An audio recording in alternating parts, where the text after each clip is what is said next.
Business Source is proudly sponsored by JCH Communications.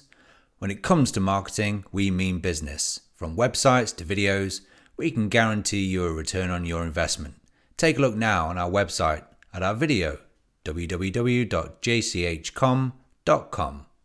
Hi, and welcome to Business Source, the show that gives you authentic conversations to help your business. There's no smoke and mirrors, just real people sharing their experiences.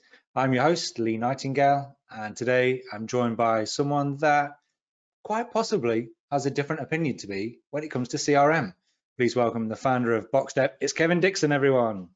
Morning, Lee, and I am ready for a feisty one. I'm going to limber up, ready for this. Ready to go, mate. For those listening, that's Kevin doing his yoga stretching, ready to really sock it to me. Kevin, before we sort of dig down into your current situation, because I want to go right back to the beginning, how you where it all started, and get back to where you are today. Just share very quickly what Boxxstep is, so to put some context in there for us. Okay, so I always try and say is we are to CRM what spinach is to Popeye. So we are going to sort of add some oomph, some value to CRM. So you know how there's more people involved in making a decision with your prospects now. That's the sort of thing that we help with. So I think it's been termed the buying committee, the buyer group, the decision-making unit. It's really about helping sales teams align their selling with that group of people. Wonderful. So along the lines of those that wishing to do account plans and influence mapping, that kind of thing, but better. You got it. Yeah, exactly. Because you know what it's like, the more people there are, the more complicated it is, because the more people, the more confusion, the more different opinions, everything. How you manage that, you've got to be organized in sales in those sort of deals. Yeah, absolutely. And it almost never is about who reports to who. Yeah, I think I read there was a stat not long ago where I said that I think it's something like about 60% of deals now don't involve the actual decision makers. They just sign it off.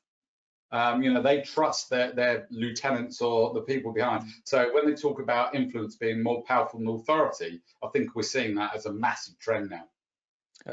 Absolutely. I think probably because as old uns, you know, we perhaps sometimes don't have our finger on the pulse with all these latest bits of tech and gadgets and wizardry that are available, but people of a younger persuasion generally are, you know, they're all over it, and you know, it's great to get them involved. Yeah, so take us back to the beginning. Where did you start out your journey in as an employee and in business? Yeah. See, now, obviously, for those that are watching by video, they can see I'm not young. For those that are listening, are just about to learn that I'm not young. My sales career goes way back to the 80s. And my first ever job is pretty well-known company, but Ericsson. I was still at school then, Kevin. Yeah. So it was, don't say what level of school, because if it's really young, then the gap's even big. But so yeah, Ericsson. But in those days, this was Ericsson UK. It had to be called Thorn Ericsson because we had the monopoly of BT. You know, foreign companies couldn't come and work here in telecoms. And most people know Ericsson because of mobile handsets, but their real name came from the infrastructure, the public networks, the mobile networks, or as I did, big enterprise networks for major corporates. And I sort of look back fondly now because when I became a sales guy, the average sales guy in those days was in the telecoms industry was about 55. And it was very formal, very formal. I always laugh, and I've said this a few times in the past, I always used to sort of chuckle, is that you see these guys in their three-piece suits, very smart, and their idea of relaxing would be to take their tie off and put a cravat on, you know, with that sort of formality. And so I wanted to break in and become a sales guy, and I was 20. And it's like, whoa, geez. So, and I remember I had to go and see the sales director, which nowadays is the chief revenue officer or SVP sales, whatever you want to fancy title you want to call it. And this guy called Rex Davis, and he looked like he was proper Second World War moustache, you know, real, you know, really smart military type guy. and he gave me my first break in sales. And I often talk about people when you get these guys that say they're doing a cold call on the phone. Cold calling in those days wasn't on the phone. You turned up and knocked on the door. You went to reception and said, can I see this person, whatever. Truly scary. And I didn't even have a company car. I had a bus pass. So a demo case, a bus pass, and door knocking. So proper hard school. But it was accepted practice nowadays, and you don't get so much of the gatekeepers and the resistance like you get nowadays. Exactly. Yeah. Everyone's bombarding. But it's still, you know, you didn't do too many cold calls in a day. You turn up at the industrial estate and you go from door to door. And I was selling telephone systems, small ones at that stage. So I rose up through the ranks, went through Ericsson. I served 20 years at Ericsson, and it was a fun time. It's what I call the good old days, because, you know, we had lots of corporate jollies and there was a lot of fruit on the trees, and you had to be pretty poor at selling to not be successful. Right. Rose up through the ranks, reluctantly moved into management, then actually enjoyed it. Became responsible for a pretty big chunk of Ericsson Enterprises. We're about 125 million pounds in the UK at the time, so a reasonable size organisation, and reporting directly into the CEO, one of the exec team. And then at 37, I decided it was time to go start up. And naturally, yeah. Well, everyone was talking about it. Everyone was saying, you got to do this. And my career till that point had been pretty comfortable, pretty successful. So I felt I could sort of take a bit of a gamble and say, see how this goes. And I joined this very early stage startup based in that centre of technology, Poole in Dorset. Oh, yeah. Okay, yeah, of course. Technology hub.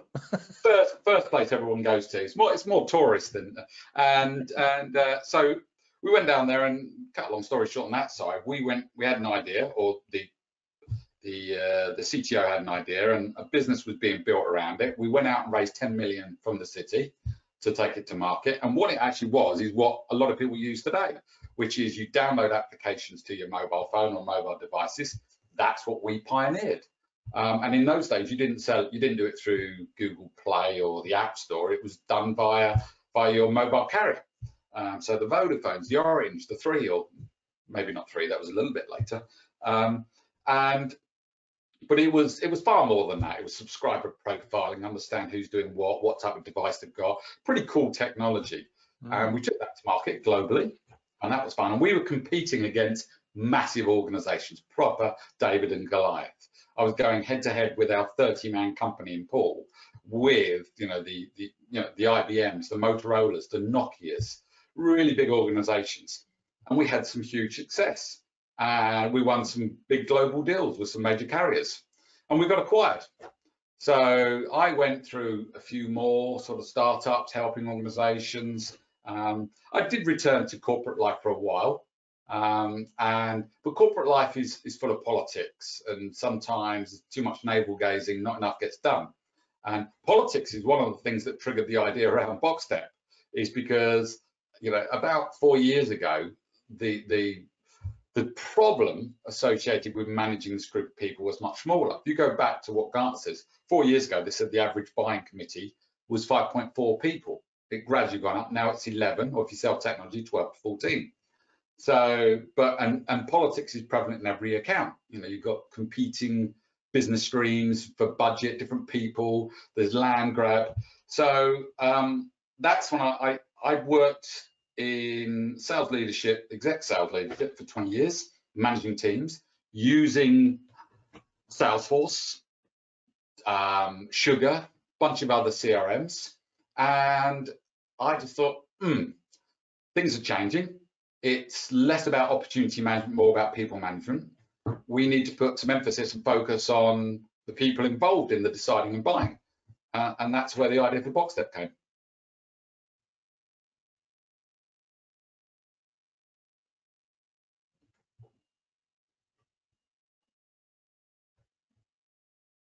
I do want to dig into that past, Kevin.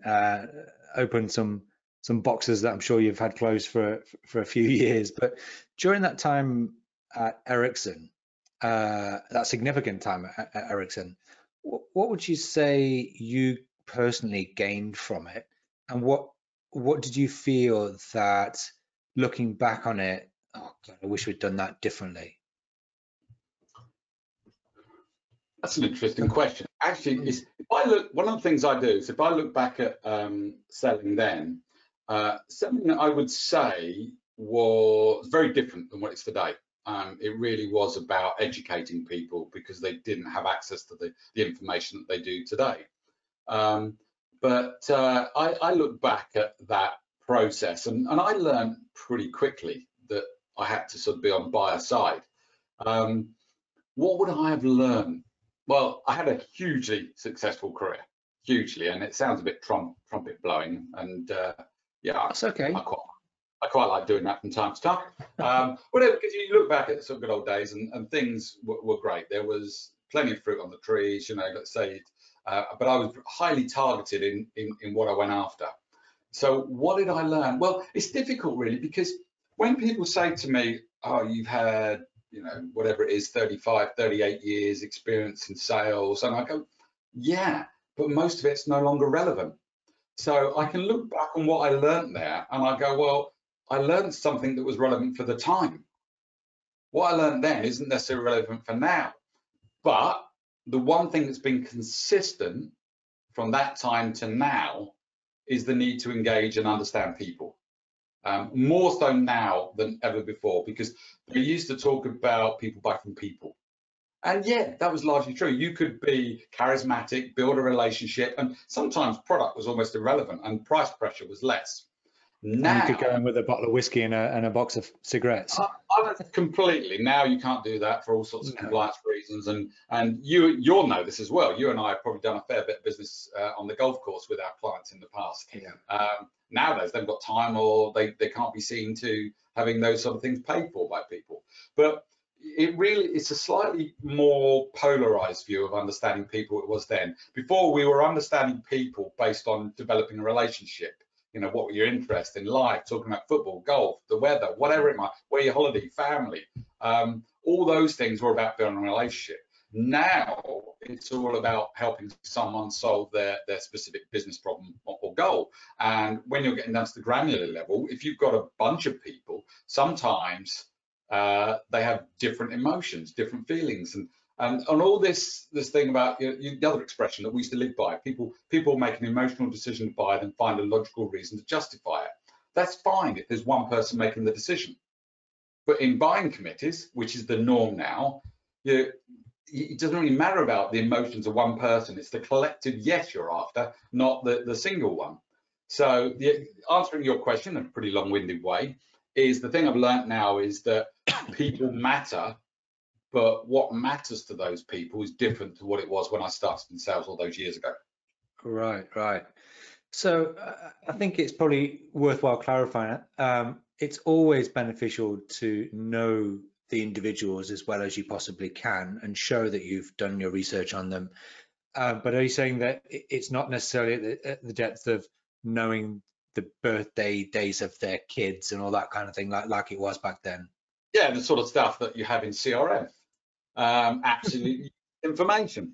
But yeah, because I think really if there is an agreed as a business, there's a problem they want to solve, the way that problem impacts different people in the organization will vary. So I can give you an example. That's what I always say to people is that every selling involves change management. Yeah, okay, we're going to sell something, the buyer's got to change something if they buy it from us.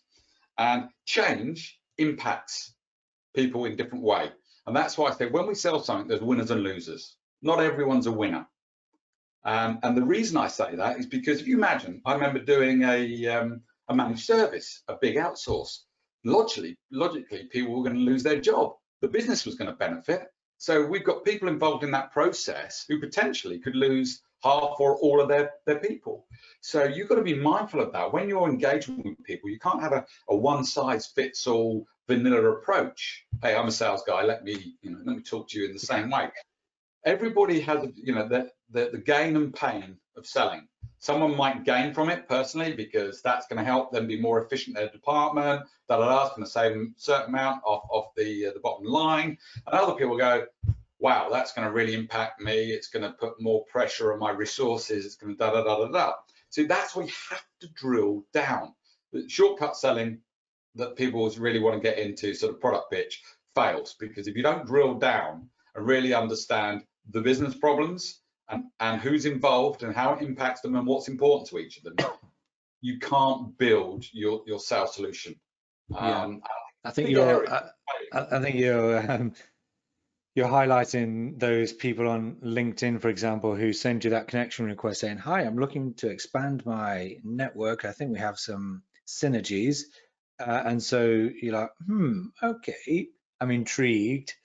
But actually what you're doing is just humoring them, knowing that there's nothing to it. And then lo and behold, you accept, and the very next message is, buy my product. Yeah, get it all the time. Here's what we do. I think you'll really benefit from it. I'm like, you know nothing about me. Yeah, exactly. And they haven't done any research. One of the biggest problems I see, though, about a lot of that is it's sequenced. People are using tools to do that. So it's not as if they've even manually looked up Lee Nightingale and sent you that. A lot of the time they've just done a search on LinkedIn using Navigator or something like that, and then put it into a sequence, standard message, customizing the first name, boom. And so it's not like they're doing some specific fly fishing after some trout. They're just blasting a load of maggots into the pond and seeing who's going to have a nibble. And then it's interesting you say that. And I'm keen to get your view on this, because it was an exercise, a marketing campaign that we did internally here at Connecting Business through the LinkedIn Sales Navigator. And so I got my list very focused, a few hundred, couple of thousand within a particular sector with certain job titles that I thought, yes, here's the people that I want to be talking to. And I thought, I'm not just going to send a connection request with some short generic message. I'm going to actually spend the time to research every single individual, look at their profile, look at their company website, Google their name, see if I can find out something that shows that I've actually taken a significant interest and time in researching them and why I feel that we should connect. And must have sent out a couple of hundred, zero response. And I'm not lying, zero. And the minute I changed tact to a connection request, but with a slightly personalized message, and I'm really keen to chat with people about yada yada yada, whatever subject, for our business focused podcast, boom, I got infinitely more responses. People want to go on your podcast. So right, so there is a thing. So there's a lot of things, whether it's your LinkedIn connection request, in mails, whether it's your email campaign. There was this big push to get everyone to personalize, and then the problem is personalization without relevance is becoming similar to when we had no personalization. It just doesn't really resonate enough. Relevance is, and maybe you're talking about, okay, the business podcast and this person, relevance, and go, oh, I'd love to go on a podcast. Whereas before, I had a LinkedIn connection request, which I was pretty impressed with, but it was never going to lead to anything, because this guy made a personalized connection request and he used golf terminologies in there. So he found on Facebook or whatever that I was a golfer, and he put these golf terminology. But the problem was the product wasn't relevant to me. So I was impressed, but he spent a bunch of time making it personalized, but it wasn't relevant. So in essence, he wasted a bunch of time. So personalization without relevance. Did you respond to him? Yes. In any way? Yes. Thank you for that. I think those people that don't respond, I'll be blunt here, and I'm not going to apologize for it. I think if somebody does show that level of effort, the least you owe them is, do you know what? Thanks for reaching out. I can see that you've researched me. It's not quite what we're looking for at the moment, but best wishes. I think that. I get a small proportion of those when I've done things before, and I'm always grateful for those when people do. It's like I do, I've been looking for funding recently, so we've been reaching out to VCs and that.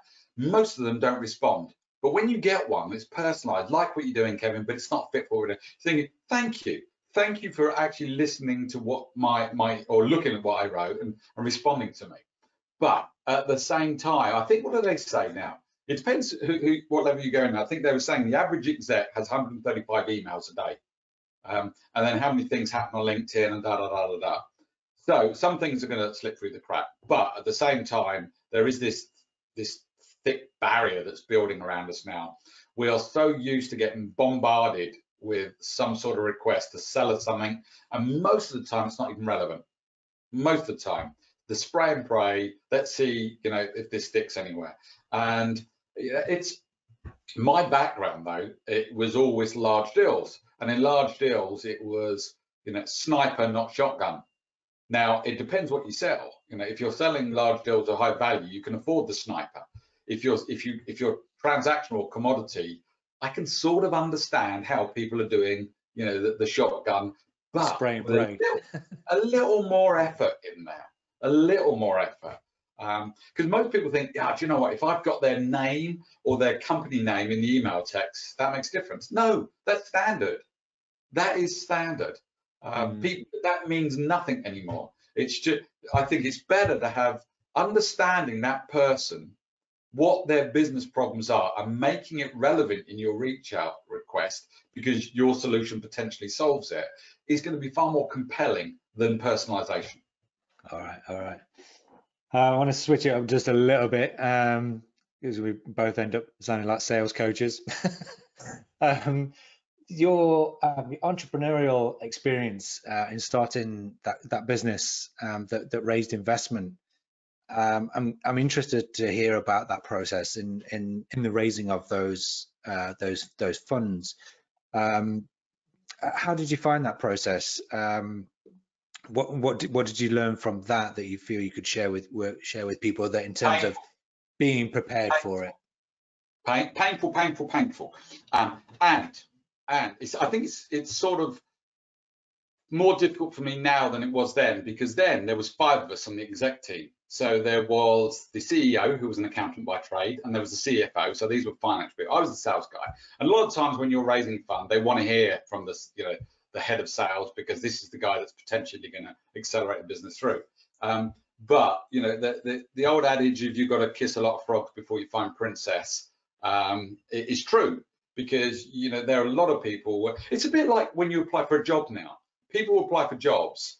You see lots of applicants. They never even hear back. They're getting hundreds of applicants because people just filter and dismiss. And it's the same when you're doing fundraising. They'll take an immediate glance, or they're using technology to scan your application to look for keywords, terms, structure, whatever, and see whether it's worth drilling down. That's what HR industry does. And so it was a painful process, and you really got to find. If I look back then, we went after anybody who had a fund. Now we would look for anybody who's got a fund who has a track record of investing in what we do. And you don't want just dumb money. You want someone who, along with the money, is going to help you make introductions, advise you, lead you, work with you, shoulder to shoulder in the trenches. The worst thing you can do, I think, is just take money. Because it depends. I say some people will be very grateful for money, but if you get money with experience, knowledge, and a network, wow, so much better. And we didn't really get that. We ended up with an investor that was high maintenance. A bunch of investors that were high maintenance, took up a lot of time, didn't think logically, didn't really understand what we were doing, but it was their money. And £10 million was a lot of money, especially on an idea. And nowadays, people are less likely to fund ideas. They want to see traction. They want to see revenue. A lot of the times people will say, yeah, great, love the product, Kevin. Come back to us when you're a million annual recurring revenue. And you're like, well, I won't need you then. Exactly. Yeah. So basically, there's people who are probably more mitigating too much risk. There are people that are going to look at it on the seed side or pre-seed side, who know they're going to try and sort of develop a product in a space they think can boom. There was a UK organisation last year that, because of COVID, because it's an online summit platform, it's gone through the roof. So circumstances meant that suddenly VCs were throwing money at it without really sort of talking to the people at great length. They said, oh, this is a big opportunity. So yeah, it is a time-consuming way. I'm a solopreneur. I hate that word, but you know what I mean. It's just me leading the business. And fundraising is almost full-time. So if I do that, then that means I can't manage the business and lead the business and do the sales and marketing and general business. So it's a balancing act. And if there was co-founders, it would be a bit easier where one could focus on the funding, one could focus on the go-to-market. So that's where I'm sort of stuck between a rock and a hard stone. Gotcha. So now it's time to pull off the gloves and talk about what we're really here to talk about, and that is CRM and what you believe its benefits and drawbacks are, and why you believe your product enhances, betters, can deliver value where CRM cannot. Okay, so let me put it straight out there. I don't think that CRM is a bad thing. I just think it's overrated. So let me explain. You can't live with it. You can't live without it. When I say you can't live with it, that's based on what we all know: the adoption rate of sales guys. Let's use the term. Who is it that said that Salesforce, the #1 CRM?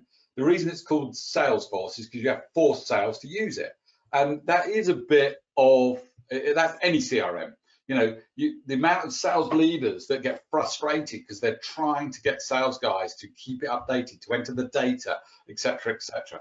And that's because I think largely CRM has become this crutch that it's more about aligning salespeople with the needs of internal management. Think about what it's customer relationship management. Let's focus on that word relationship. If you look at the standard CRM, what is it doing in a relationship? It's very seller-centric. It's very focused on us. How do we get this deal? It's not really focused on the customer. Yes, you can do a bunch of different things, but I think that's where I say a lot of the time is buying has changed, but selling hasn't adapted. And the CRM, which is the #1 sales tool for any business, it hasn't really adapted with it. And okay, there's a big umbrella I've just said there because there's a lot of different CRMs, and you've got the top 4, which is more than half the market, and they're beasts. And then you've got some pretty agile, sexy little CRM platforms that are doing a bunch of things, but they're not necessarily so great on integration, workflows, reporting, other things. So it's a balance. But so I just think that because buying has changed, CRM needs help. Yeah.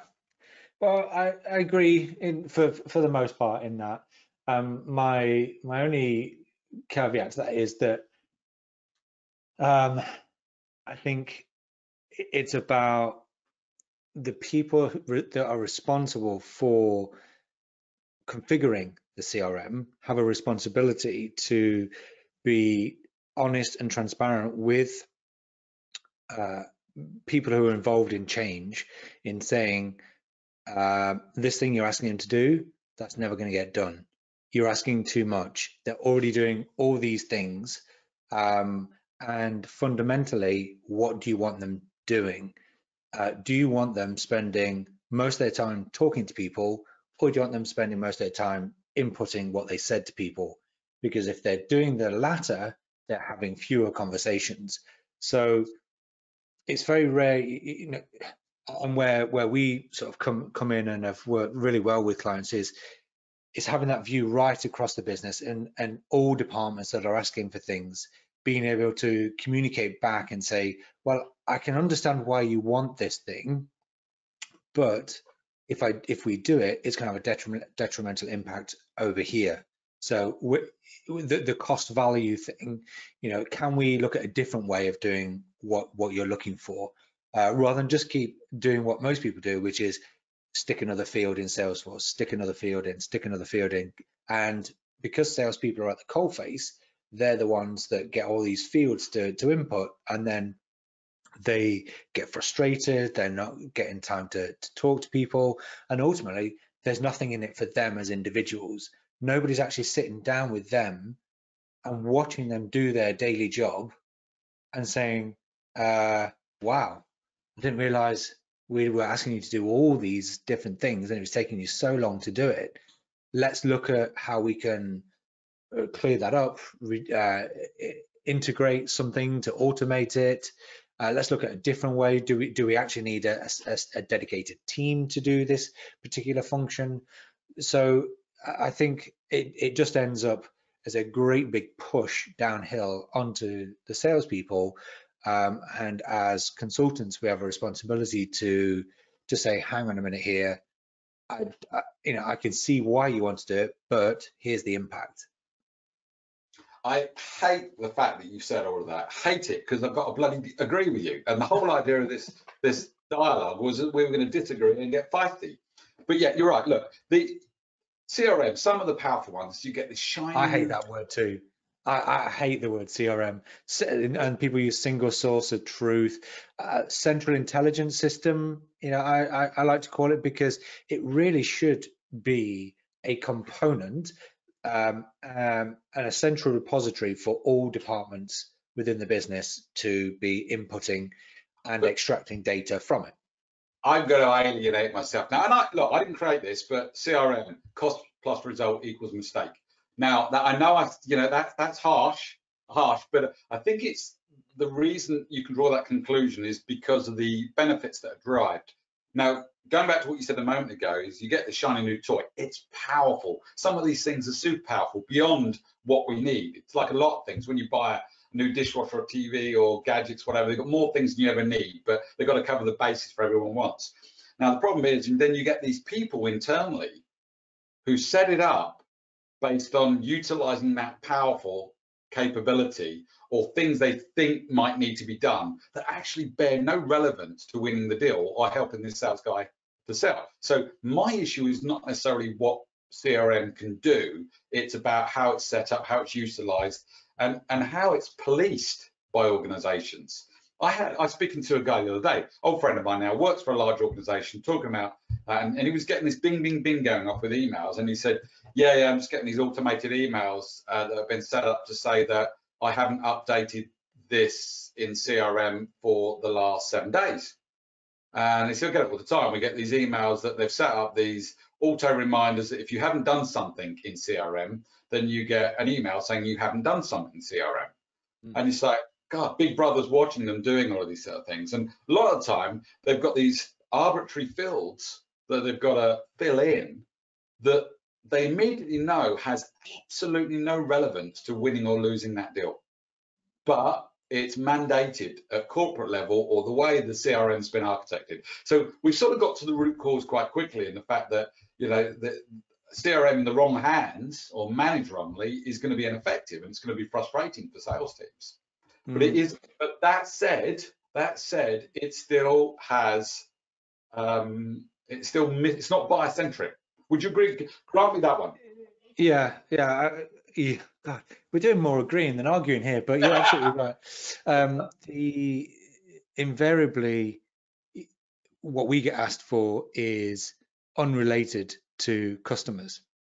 And that is, the sales manager will come in, the chief revenue officer, whoever, right, okay, this is how I want my sales team to be, salespeople to be selling. Here's all the stages. Here's all the hard gating fields that we want them to be filling out. And let's put that in place. And we're kind of like, all right, okay, do you want to just talk me through those fields, what the purpose is, what all these 12 different stages mean to you, because they're just not going to get used. So yeah, and invariably we boil it down to, you're setting this up for how you want your salespeople to be selling, not how the buyers actually buy and their process. And I've said this on a few of these. No wonder you get down into someone's forecast and they're like, yeah, I'm committing to this deal. And then when you uncover and you speak to the customer, they're like, yeah, well, it's now got to go to a buying committee and it's going to take like another 3 months. Because they didn't know. But most forecasts, if you look at the way sales really works, and when you look at organizations and sales teams that make their numbers, yeah, they make their numbers, but most of the time they didn't make their numbers with what they forecast. The deals they forecast have moved to the right because they weren't well qualified and didn't really understand it. And they scramble around every month, quarter, end of year, whatever, and draw numbers in just to make the forecast. But it's rarely based on the forecast that they submitted or the committed deals. Most sales leadership and business leadership were forgiving as long as the number was met. How the number got there doesn't really matter. And I think that's not sustainable. It isn't sustainable. And Yeah, I think when you look at CRM and what is absolutely vital, because then if you can boil it down to what's vital, the rest you can be a little bit more relaxed around. So close date of the opportunity of the deal, that for me is probably the most important field in any CRM, because that's when you're telling your manager, the execs, the board, whatever, when that deal is coming in. So that for me is priority number one. Looking at the amount, the products, and next step. And then we get into what we want to get in with you is the who's involved in all of that. Right. Let's go two things there. The close date. One of the problems is most sales guys, and I've worked with hundreds and hundreds of them, will put a date that has got padding in it, or say, because they don't want to be pressurized and commit a date. And and that's where the onus is on the sales leader. Start focusing on what they really know, why they put that date in. Because if they really pick the bones of that, they'll find that it's a lot is made up. But sales guys will put the date out as far as possible a lot of the time. So I'm not so sure that is that helpful. What was it you said? You said the close date, the value. What was the other one you said? So amount, products, next step. Yeah, see, next step. Here's another issue. CRM classically is next step in the opportunity. Well, if you've got 10, 11, 12, 14 people involved in making a consensus committee-based decision, you should be having next steps with each of them. Because they'll, the whole thing nowadays, you might look at a user in the old way of selling, the users weren't important. Sales guys didn't focus on them. They focused on the senior people. Now, if you're selling technology, for example, the user's super important. The senior people aren't going to invest in something unless the user's on board. So you have to understand, what's your next step with these individual users, understanding what's important to that person. So, next steps is a hugely important part, but I think CRM needs to expand it to be next steps based on contacts. Rather than just one single sentence. Correct, yeah. I get you. And is that something Boxxstep helps with? Of course. So what I did is I tried, I came from the trenches. I came from understanding how people were involved in the deciding and buying. So I looked at the sort of the good that CRM does, and I do believe that CRMs is a key thing. And we've not tried to duplicate that. We've tried to say, okay, what can we add to in CRM? Now, not every sale is complex or enterprise. There's a lot of commodity or transactional sales. So what we do isn't for everybody. If you're involved in longer sales cycles, maybe slightly higher value, maybe risk associated with the wrong decision, but certainly engaging with a wider group of people, then that's us. And that's why it's called complex sales or enterprise sales or high consideration sales. So you look at saying, right, the intangibles, the who, why, what, when, and how, the things that we're all taught in sales training, we've got to understand. When you look at see how do you transpose that into a CRM solution, people say, oh, you can customize it, you could. It's great for you guys, customization, pick lists and workflows, but it's still trying to sort of force the square peg into a round hole, because a lot of this, it's so much better when it's visual. So historically, in sales, we would knock up in PowerPoint an org chart of the people that, are in that organization that we need to get in touch with. It's pretty simple. You do it, early doors, you never really sort of dynamically built on it. But now selling's a team sport, not a lone wolf sport. So I've got a bunch of people that are going to help me on that deal. So they need to access it, share it, see it, visualizing it, understanding where we're at, what we might need to do, what's important to each person. Then, from that side, so the understanding, but deciding and buying is difficult. Differentiating on product level is not easy. Mutual action plans, joint action plans, collaboration plans, whatever you want to call them, is a tool that we extend across the buying committee to say, right, now we can engage with them to help them navigate their own internal complexity. pointing them on the right road for all the things they need to get done to keep this project on track. And buyers appreciate salespeople that are out to help. If they think of you as just a seller, then yeah, they'll put you in the bucket with every other seller.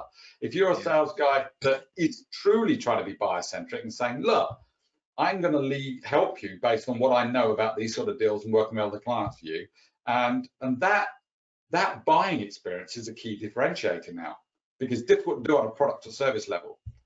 So if you think about it, that's not a logical thing in CRM, is it? These sort of things. So would you say that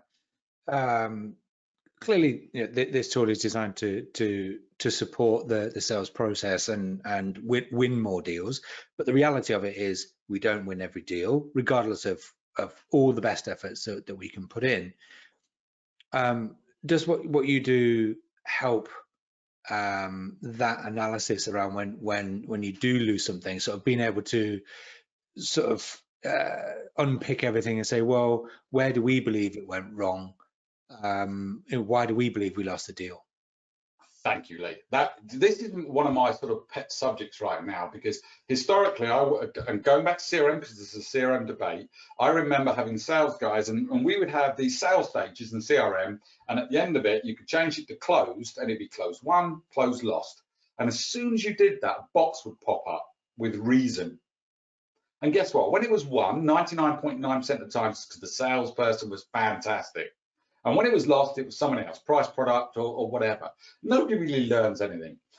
So win-loss analysis or performance feedback is crucial, because selling's getting tougher. And here's a couple of stats for you. I think it's more than half of salespeople don't make target, and more than half of forecasted opportunities end in no decision. So what could we do to improve sales performance and less no decisions? And one of the things we could do is understand, how do we do? Whether we won a deal, lost a deal, or no decision, the more we understand how do we perform, and not by asking one person, but by asking this buying committee, because they made a decision collectively, how do we do? Because every data point enables us to understand what we do well, what we need to improve. And if sales team wants to stop repeating the same mistakes and moving on and just saying, go next please, next deal, the best thing to do, because getting opportunities is hard. So if you're understanding your performance on the opportunities you've got, guess what? Next time out, you're going to do better. You're going to do better. If you're hearing from the buyer's perspective, don't do win-loss where you self-analyze and do a blamestorming session. The sales team get together and things like that, or pay an expensive. Yes, look, some of these third parties that do win-loss analysis, very good. Most people do it when they've lost a big deal they thought they'd win, but they tend to interview one person. And going back to what I keep saying, my little buying committee drum, people are making decisions across the wider group. So get opinions from across the wider group. So yeah, this is an area that I'm super excited about. And that's the third part of the Boxxstep trilogy. Right. And would I be right in saying, teeing you up here again a bit, do you like the golf analogy, that teeing you up a bit? You mentioned when I asked the question about what did you learn from your time at Ericsson, you said, well, I learned a lot at the time for that time, but now a lot of it's irrelevant. So by analyzing in the right way why you're winning and losing, you'll be able to understand when those patterns and habits and everything are shifting. Yeah, I probably said this to you before, Lee, but one of the interesting things that came out of the feedback is when we do one feedback, a third of the time the deal was won despite the salesperson. So the salesperson strutting around like a dog with two dicks saying I won this deal, but the reality is there's other reasons, and it's only when you start to analyze it. And most, it's like we need to do more feedback requests, said no salesperson ever. I mean, salespeople don't tend to drive the need for feedback, but if I was a sales guy today, I desperately want to learn it. I would desperately want to learn saying, getting performance feedback. This wasn't available to us in the past, so we would self-analyze. That's all we did. Now we live in a feedback community. People are giving feedback for all sorts of things, TripAdvisor, various other things, rate us for this, rate us for that. It's a normal thing that some people are very willing to do. If you keep it short, sweet, and focused, people will do it. But if you can grab that data, this is the data that can help us evolve. Everyone's talking about becoming buyer-centric. but really what most of it is a bit of marketing fluff. You know, hey, let's do some wording that makes sense. Salespeople, unfortunately, are creatures of habit. We don't change easily. The best salespeople evolve and change based on the buyers. What do they need?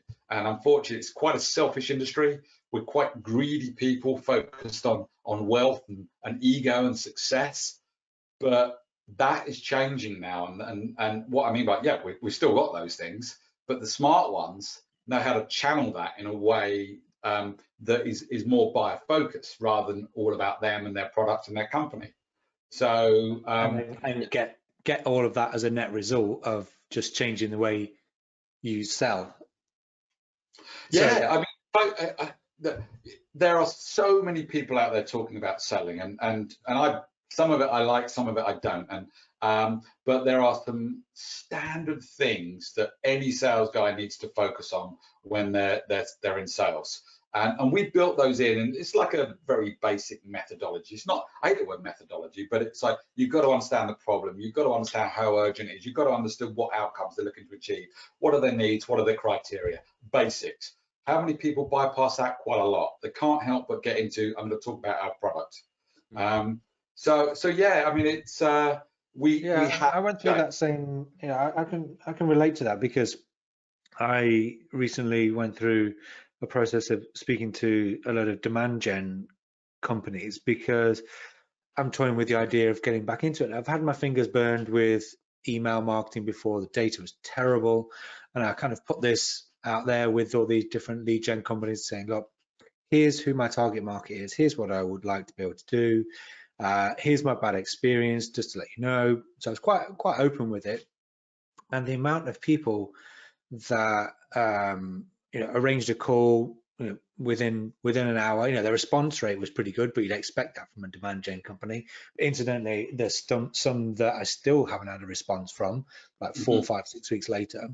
But as soon as I got on the call, it became right. Okay, we had your inquiry form. We understand what you're looking for. Let us tell you a bit about us. And you're expecting like a couple of minutes, and then 10 minutes later, you're like, Tomorrow morning, I saw a post last week about account-based marketing, and these people, and everybody's sycophantically going, boom, you've smashed it. What they said was that digital advertising can shorten the sales cycle in complex and enterprise sales. So I responded to it, and they've come back and said, well, let's chew the fat on it. And I'm thinking, it's a load of rubbish. Digital transformation will not shorten the sales cycle. But people do that because they're focused on promoting themselves without truly understanding how people decide and buy. And here's the one takeaway I'd always give to any organization that's listening today. You have to understand how your customers decide and buy. Take the time to go and review deals you've won, go and talk to people, say, what happened? Who was involved? What hurdles did you hit? What bottlenecks? What was a problem? What could you have had that might have helped? Because the more you understand their challenges of buying, the better you can become at selling. But everyone's so self-obsessed with, oh, we help. My product's only good if people have the right discipline and mindset. If they don't look to use and embrace this, then it will fail, like any tool. Yeah, I mean, it's interesting how marketing is saying we can help shorten the sales cycle. Effectively, what they're saying is, hey, Mr. Customer, we are going to tell you that you're going to change your buying process. It's madness because everybody, and that's why I say it can be cheesy, but I say helping is the new selling. Because when you're helping someone, immediately you're adding value to them, even if it's agnostic to the overall decision. And they are more than likely want to do business with you because they see you as someone that's helping them, not just trying to sell to them. Sales have got a bad reputation for a reason. And that sometimes we put our interest over and above the customers. And that has to change. Absolutely. Lightening things up just at the end here, Kevin. This past 12 months has been significantly challenging for everyone. And challenging negatively and challenging positively for some. Some have thrived, not just survived during this pandemic. Some unfortunately no longer are in business, and some of us are are just surviving through. But on a personal level, um, how have you kept yourself sharp, motivated during this past 12 months? Because obviously we've been working from home. Day turns into night, into day, into week, into month. So I'm interested to hear your tips and tricks of how you've sort of kept yourself sharp and focused. I'm a constant learner. A constant learner. And I don't mean about everything. I can't be a sponge for everything. But if I'm constant, and it's always been like that in my career. I've always looked to evolve sales. I would be a top performer. Come the beginning of the year when I'm 0%, I'm just like everybody else. I'm there and think, right, what do I need to do differently? What can I do? What can I do to adapt and be better than I was the previous year? So I find, I do listen to podcasts, webinars, various other things, and I tend to have them on while I'm sort of working. I can multitask in that way. But it's a way twofold. Firstly, learning, but secondly, product evolution. I have time to reflect and go, okay, what can I make better? Because our product's still evolving. And of course, every product's still evolving, but it's nearly where we want it to be, nearly. And what do I mean by that? It's there when most people only need it to be there. Going back to what I said about, solutions do more than they ever need. But I just like to get my product to really where I'm super proud of it. And I am proud of it now.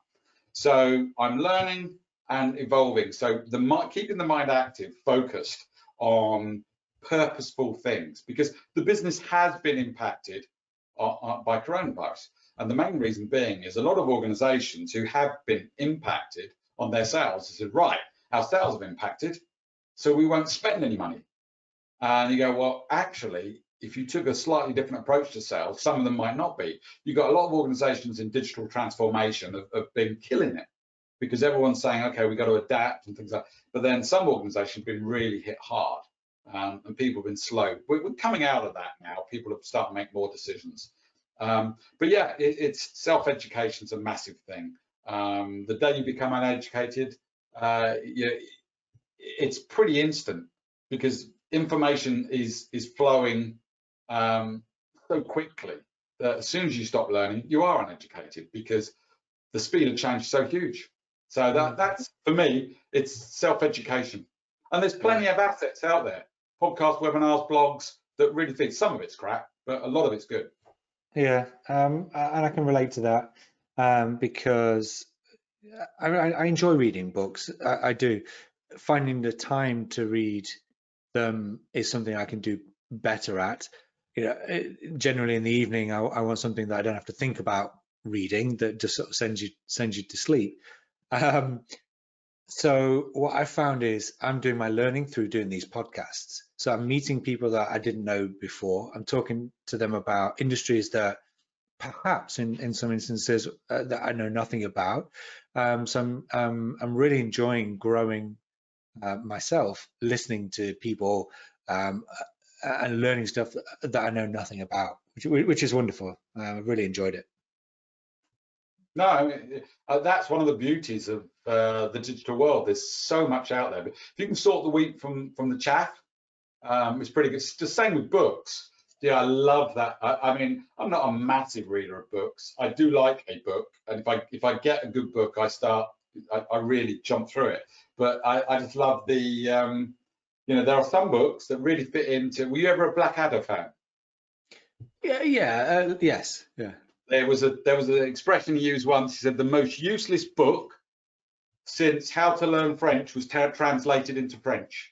It was, you get some books like that, and if you think that through, you go, yeah, that would be useless. But there are every now and then there are books where I get them and I can't put them down because I'm absorbing them and I'm thinking. I always say that one of my greatest abilities was to spin what I learned and make it work for me, my style, my industry, whatever. So I wasn't necessarily the creator of the ideas, but I could spin what I learned. Wonderful. Kevin, I really appreciated your time. I've really enjoyed our chat. Thank you. Somewhat disappointed that we didn't argue more. Yeah. It transpires we agree more than we thought. But it's we all know that CRM is useful, but it isn't the be all and everything. And if people approached it differently, maybe salespeople will adopt it more, but it still needs help to be buyer-centric. Absolutely. Kevin, thanks so much for your time. That's all we've got time for Pleasure. today on Business Source. Look forward to seeing you all on the next episode. Thanks. Cheers, Kevin.